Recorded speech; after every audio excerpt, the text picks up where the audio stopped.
राजद के जिंदगी का बड़ा हिस्सा बीजेपी को उसकी हैसियत बताने में कटा है और हम बीजेपी को हैसियत दिखाते रहेंगे। राजद अपने जन्म काल से बीजेपी के सक्रिय विचार और उनकी ध्रुवीकरण की राजनीति का विरोध करता रहा है।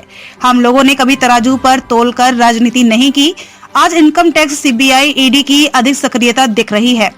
22 जनवरी को प्राण प्रतिष्ठा है अयोध्या में, लेकिन उसके पहले ये तमाम स्टेट में ईडी, सीबीआई को काम पर लगा दिए हैं, क्योंकि ये पॉलिटिकली तौर पर नहीं लड़ सकते और ना ही पॉलिटिकली तौर पर लड़ने में सफल होते हैं। और निशाने पर कौन होंगे? तेजस्वी यादव, ममता बनर्जी, अरविंद केजरीवाल। 4 महीने आपको उलझा कर रखा जाएगा कि आज वहाँ रेड पड़ने वाली है, सिर्फ वही चलाओगे। मनोज झा ने कहा, मैं कहना चाहता हूँ कि डर और भय की राजनीति में कभी पड़ा भी है कि राम क्या है। हेमंत सोरेन को उठा लो, तेजस्वी को उठा लो, भगवंत मान को उठा लो, ताकि 4 महीने सबको उलझा के रखो।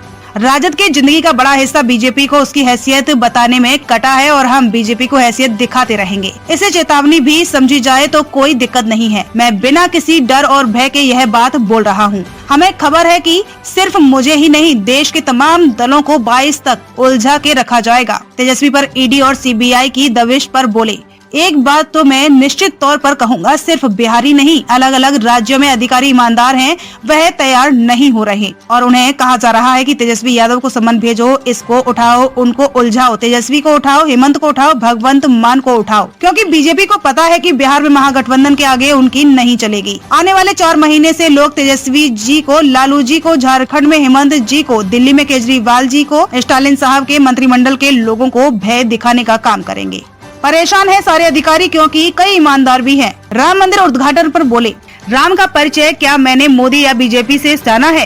राम हृदय में होना चाहिए और अगर कोई व्यवस्था होती, भगवान धरती पर आते तो सबके पहले बीजेपी वाले को कहते कि झूठे राम राम कहने वाले हो तुम लोग। बीजेपी के पास अगर ईडी, सीबीआई है तो मेरे पास भारत माँ है। महागठबंधन में मतभेद के मसले पर बोले, कहीं कोई दबाव नहीं है, महागठबंधन की उपज दबाव के बीच से हुई है। नीतीश कुमार को संयोजक बनाने के ऊपर कहा कि जैसे आपने सुना है उसी तरह मैंने भी सुना है। राजद चाहती है कि नीतीश कुमार संयोजक बने। भाजपा को कोई बड़ा नेता में हिम्मत है तो लालू यादव से बैठकर धर्म पर बात कर ले। उतना तो छोड़िए, हमारे प्रवक्ता शक्ति सिंह यादव से बैठकर धर्म पर बात कर ले। शक्ति यादव संस्कृत में हनुमान चालीसा पढ़ सकते हैं, क्या कोई बीजेपी का नेता पढ़ सकता? भय मुक्त है, भय नहीं है, लेकिन भय, भूख और घृणा के खिलाफ जो लोग राजनीति करते हैं उनको किसी का भय नहीं होता। हम तो उसी के खिलाफ की राजनीति कर रहे हैं। बस आप लोग चूंकि इतनी बंदिशों के बावजूद आप हमारी बात पहुंचाते हैं, आप हमारे नेता तेजस्वी जी की या लालू जी की बात पहुंचाते हैं। हम सिर्फ इतना बताना चाहते हैं कि हमें खबर है कि सिर्फ हमें ही नहीं, आप देश के अलग अलग राज्यों में कल से सक्रिय होंगे, खास तौर पर 22 तारीख तक। 22 तारीख के बाद 10 दिन आप कुछ और करिएगा, लेकिन 22 तक आप इस कार्य को अंजाम देने जा रहे हैं। और मैं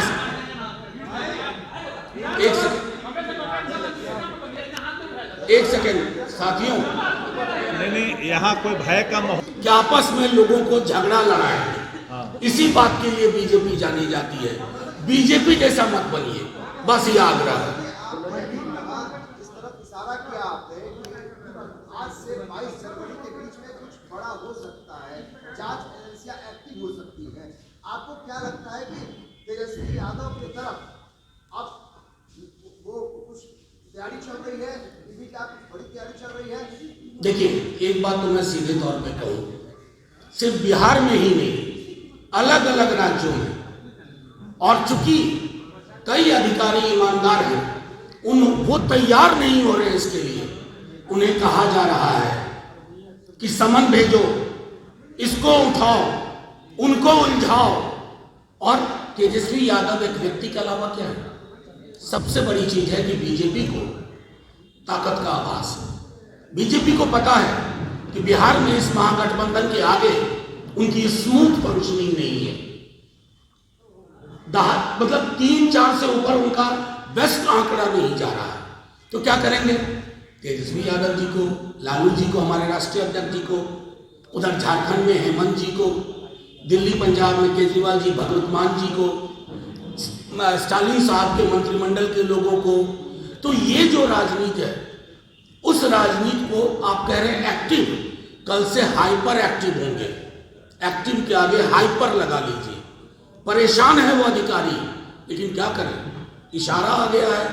वो जो दो सबसे बड़े नेता हैं सत्ता प्रतिष्ठान के, उन्होंने कहा कि ये पॉलिटिकल लड़ाई हम आपके कंधे पे बंदूक रख करके ही लड़ेंगे। तो कंधे पे बंदूक रख करके बेचारे धड़ फिरेंगे। 22 जनवरी का अध्यक्ष हटा रहा है क्या गठबंधन को कि राम मंदिर के बाद कहीं भाजपा भी जो है चुनाव जीतना जाए। आपके सवाल में से मुझे इत्तेफाक नहीं है। राम कौन है साहब? भारतीय जनता पार्टी है क्या राम मर्यादा पुरुषोत्तम? क्या हमने उनका परिचय जाना है मोदी जी से? मर्यादा पुरुषोत्तम की सबसे बेहतर अवधारणा गांधी की थी, हे राम।